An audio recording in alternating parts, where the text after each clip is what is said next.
എത്രയും സ്നേഹമുള്ള സഹോദരി സഹോദരന്മാരെ, ഈശോയുടെ ജനന തിരുനാൾ ആഘോഷിക്കാൻ സന്തോഷപൂർവ്വം ഒരുങ്ങിക്കൊണ്ടിരിക്കുന്ന നിങ്ങൾക്ക് ഏവർക്കും എൻ്റെ സ്നേഹാഭിവാദനങ്ങൾ.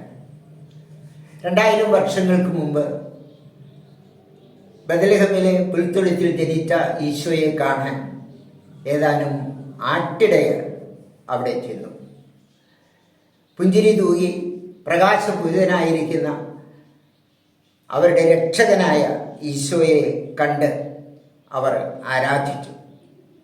തിരിച്ചു പോരുമ്പോൾ അവർ പരസ്പരം പറഞ്ഞു, നമ്മുടെ രക്ഷകനായ, നമ്മുടെ രാജാവായ യേശുനാഥൻ നമ്മെപ്പോലെ തന്നെ ഒരു പാവപ്പെട്ടവനായിട്ടാണ് ഈ ലോകത്തിൽ അവതരിച്ചിരിക്കുന്നത്. അതെ സഹോദരന്മാരെ, നമ്മുടെ രക്ഷകനായ യേശുനാഥൻ ഒരു ദരിദ്രനായി, പാവപ്പെട്ടവനായിട്ട് ഈ ലോകത്തിൽ അവതരിച്ചു.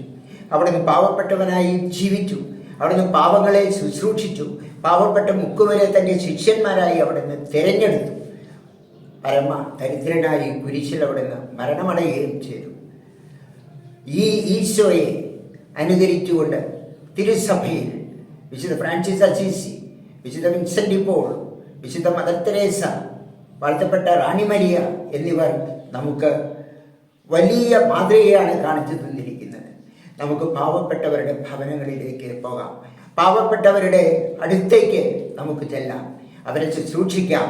ഈശോ പറഞ്ഞിരിക്കുന്നു, നിങ്ങൾ എളിയവർക്ക് വേണ്ടി ഇത് ചെയ്തപ്പോൾ എനിക്ക് തന്നെയാണ് ചെയ്തിരിക്കുന്നത്. ഈശോയുടെ ഈ ക്രിസ്മസ് നമ്മൾ പാവപ്പെട്ടവരെ കുറിച്ച് ചിന്തിക്കുകയും അവർക്ക് ശുശ്രൂഷ ചെയ്യുകയും ചെയ്ത് നമ്മുടെ ജീവിതത്തെ ധന്യമാക്കാം. എല്ലാവർക്കും ഹാപ്പി ക്രിസ്മസ്.